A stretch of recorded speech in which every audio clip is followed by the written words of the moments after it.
Hello guys අද අපි මේ වීඩියෝ එකෙන් කතා කරමු කොහොමද ලංකාවේ ඉඳන්ම ඔයාගේ කම්පැනි එක USA වල ලියාපදිංචි කරන්නේ ඒ වගේ මේ සඳහා කොපමණ කාලයක් යනවද ඒ වගේම අවශ්‍ය වෙන ඩොකියුමන්ට් වර්ග මොනවද ඒ සියල්ලම මේ වීඩියෝ එකෙන් අද අපි කතා කරමු මුලින්ම ඔයා USA වල වගේ ව්‍යාපාරයක් ලියාපදිංචි කරන්න ඉන්නවනම් ඔයා ගාව අනිවාර්යෙන් තියෙන්න ඕනේ මූලික දේවල් කිහිපයක් තියෙනවා එකක් තමයි ඔයාට national ID කාඩ් එකක් තියෙන්න ඕනේ ඒක ඩ්‍රයිවිං ලයිසන් එකක් වුණත් පාස්පෝර්ට් එකක් වුණත් ඒ වගේම රජය විසින් නිකුත් කරන ලද අපේ අලුත් ID එක වෙන්න පුළුවන් ඒ ඕනම එකකින් ඔයාට මේ සඳහා ඇප්ලයි කරන්න පුළුවන්. ඒ වගේම තමයි ලංකාවේ වළංගු ෆෝන් නම්බර් එකක් තියෙන්න ඕනේ. ධන 94න් පටන් ගන්න කුමන හෝ නම්බර් එකක් වෙන්න පුළුවන්. ඔයාට ඒක අනිවාර්යෙන් අවශ්‍ය වෙනවා ව්‍යාපාරය ලියාපදිංචි කරද්දී. හරි. ඔයාට මේ සුදුසුකම් දෙක තියෙනවා නම් ඔයාට පුළුවන් ඔයාගේ ඇමරිකාවේ ව්‍යාපාරය ලියාපදිංචි කරන්න ඇප්ලයි කරන්න. හරි. ඊට පස්සේ අපි බලමු ඔයා ව්‍යාපාරයක් ලියාපදිංචි කරන්න ඉන්නවා නම් ඔයා කොහොමද හොඳ ස්ටේට් එකක් තෝරාගන්නේ. මෙතනදී ස්ටේට් එකක් කියලා මම සඳහන් කරේ ප්‍රාන්තයක්. ඇමරිකාව වගේ රටක් ගත්තාම ප්‍රාන්ත 60ක් තියෙනවා. අපිට ඒ කැමති ප්‍රාන්තයක අපේ ව්‍යාපාරය ලියාපදිංචි කරන්න පුළුවන්. නමුත් අපි ස්ටේට් එකක් තෝරාගනිද්දී ඒ ස්ටේට් එකේ අපිට ගෙවන්න තියෙන ටැක්ස් වර්ග මොනවද?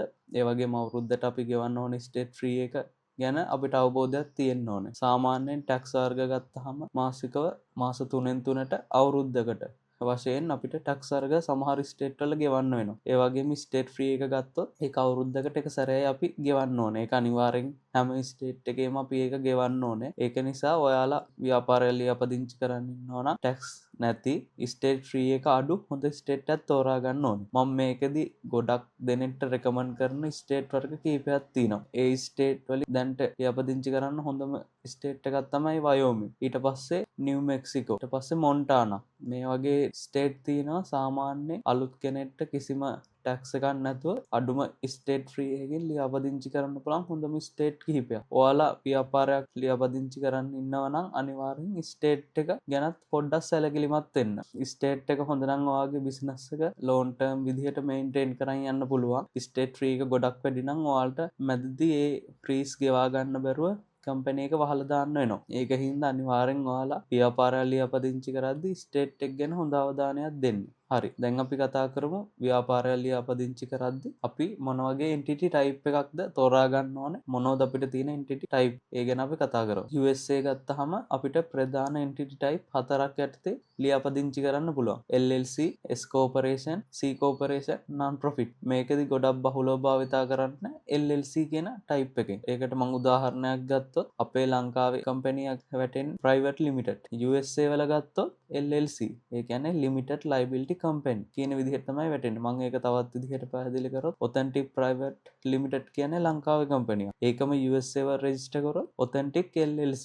ඒ විදිහට තමයි ඒක වෙනස් වෙන්නේ. ඔයාට ඒක අඳුර ගන්න පුළුවන් අගට තියෙන private limited එක කොටසෙනුයි LLC කියන කොටසෙනුයි. ඒ විදිහට තමයි වෙන් වෙන්නේ. හරි. දැන් මේ විදිහට ඔයා හොඳ entity එකක් තෝරගත්තට පස්සේ ඔයාට තියෙන රෙජිස්ටර් කරන්න apply කරන්න. ඒකෙදි අනිවාර්යයෙන්ම කම්පැනි එක registration එකේදී apply කරනකොට ඔයාට හේ ඒජන්ට් කෙනෙක් ඉන්න ඕනේ. government agent කෙනෙක්. ඒ ඒජන්ට් හරහා තමයි අපේ ව්‍යාපාරය ලියාපදිංචි කරගන්න ඕනේ. සාමාන්‍යයෙන් අපි හොඳ registration කරන ඒජන්ට් කෙනෙක් කරහා අපේ ව්‍යාපාරය ලියාපදිංචි කරගන්නව නම් අනිවාර්යයෙන්ම ඒ කෙනාගේ පරණ වාර්තා ටික අනිවාර්යෙන් බලන්න. ඒකෙදි එයාගේ දක්ෂතාවය අනුව අපේ ව්‍යාපාරය තනි දවසෙන් වුණත් ලියාපදිංචි කරලා අපිට ගන්න පුළුවන්. දැන් අපි කතා කරමු ඊළඟ කාරණය. මේකෙදි ඔයාලා ව්‍යාපාරයක් ලියාපදිංචි කරනවා නම් අනිවාර්යයෙන්ම ඔයාට ඒ රටේ වළංගු ලිපිනයක් තියෙන්න ඕනේ. ඒක ෆිසිකල් ඇඩ්‍රස් එකක් වුණත්, වර්චුවල් ඇඩ්‍රස් එකක් වුණත්, මේල් ෆෝවර්ඩින් ඇඩ්‍රස් එකක් වුණත්, ওই තුනෙන් කැමති එකකට අපේ ව්‍යාපාරය ලියාපදිංචි කරන්න පුළුවන්. කෙනෙක්ට ප්‍රශ්නයක් ඇති ෆිසිකල් ඇඩ්‍රස් එකකට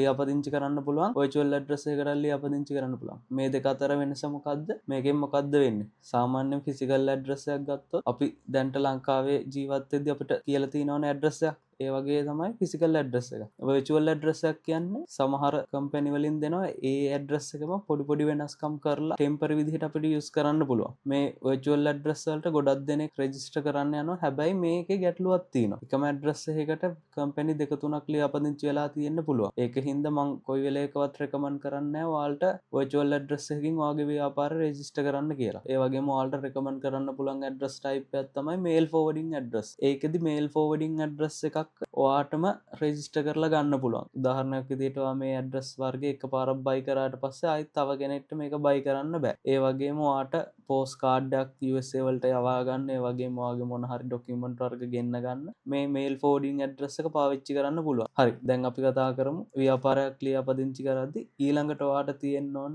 දේවල් මොනවද? ඔයාට තියෙන්න ඕනේ වළංගු දුරකථන අංකයක්. ඒක අපේ රටේ ලියාපදිංචි ධන 94න් පටන් ගන්න නම්බර් එකක් වෙන්නත් පුළුවන්. එහෙම නැත්නම් ඔයාට පුළුවන් USA වල ධන 1න් පටන් ගන්න ඕනම නම්බර් එකක් භාවිතා කරලා අපිට ව්‍යාපාරය ලියාපදිංචි කරන්න පුළුවන්. ඒක හින්දා ඔයාලා ව්‍යාපාරය ලියාපදිංචි කරද්දී ඔයාලා ලංකාවේ නම්බර් එක දානවද? එහෙම නැත්නම් USA නම්බර් එකක් අරන් ඔයා ඒකට ලියාපදිංචි කරනවද කියලා පොඩි අවබෝධයක් තියාගන්න. හරි. දැන් අපි කතා කරමු. ඔයා ව්‍යාපාරය ලියාපදිංචි කරලා ඔයාට ඒ අවශ්‍ය සර්ටිෆිකේට් ඒ සියල්ල ලැබුණට පස්සේ ඔයා අනිවාර්යයෙන්ම EIN නම්බර් එකක් ගන්න ඕනේ. EIN නම්බර් එකක් කියන්නේ Employer Identity Number. ඒක ඉලක්කම් 9කින් යුතු නම්බර් එකක්. ඒක ඔයාට අනිවාර්යෙන් තියෙන්න ඕනේ. ඒකට හේතුව තමයි ඔයා බැංක් account එකක් USA වල ඕපන් කරනවා නම් අනිවාර්යෙන්ම ඒ ව්‍යාපාරයට අදාළ EIN නම්බර් එක තියෙන්න ඕනේ. ඒකෙදි ඔයාට virtual හදන්න පුළුවන් ඕනම් බැංක් එකක් ලංකාවේ ඉඳන්ම ඕපන් කරන්න පුළුවන්. මම ඒකට උදාහරණ කිහිපයක් දුන්නොත් Wise, PayPal, Mercury, Revolut වගේ account අපි ලංකාවේ ඉඳන්ම හදනවා නම් ඒකෙදි ඔයාට EIN නම්බර් එක ඕනේ. ඔයාගේ ව්‍යාපාරය ලියාපදිංචි කරාට පස්සේ ඔයා අනිවාර්යයෙන්ම EIN එකට ඇප්ලයි කරලා ඒ නම්බර් එක ලබා ගන්න ඕන. හරි. දැන් ඔයාලට පැහැදිලි ඇති ව්‍යාපාරය ලියාපදිංචි කරන්නේ කොහොමද? ඒ සඳහා අවශ්‍ය වෙන ඩොකියුමන්ට් වර්ග මොනවද? ඒ වගේම අපි ගාව තියෙන්න ඕන දේවල් මොනවද කියලා හොඳ අවබෝධයක් ඇති. දැන් මම ඔයාලත් එක්ක කතා කරන්න යන්නේ බෝනස් ටිප්ස් කිහිපයක්. ඔයාගේ ව්‍යාපාරේ ලොන් ටර්ම් කරන්න බලාපොරොත්තු ඉන්න කෙනෙක් නම් ඔයා අනිවාර්යෙන් මේ ටිප්ස් 3 මතක තියාගන්න. පළවෙනි ටිප් එක තමයි ඔයාගේ ව්‍යාපාරය ලියාපදිංචි කරන්න කලින් ඔයා බලන්න ඕනේ ඔයාගේ ඩොමේන් නේම් එක available ද කියලා. මේක අත්‍යවශ්‍ය නැහැ. හැබැයි ඔන්ලයින් සර්විස් එකක් දෙන කෙනෙක් නම් ඔයා අනිවාර්යෙන් ඩොමේන් නේම් එක බලන්න. ඒකට හේතුව ව්‍යාපාරය ඔන්ලයින් කරනවා නම් ඔයාට වෙබ්සයිට් එකක් තියෙන්න ඕන. වෙබ්සයිට් එකක් තියෙනවා නම් ඔයාට කස්ටමර්ස්ලාට වෙබ්සයිට් එක හරහා ගනුදෙනු කරන්න පුළුවන්. ඒක හින්දා ඔයාට ඔයා ව්‍යාපාරය ලියාපදිංචි කරන නමට අදාළ ඩොමේන් නේම් එක තියෙනවද නැද්ද කියලා බලන්න.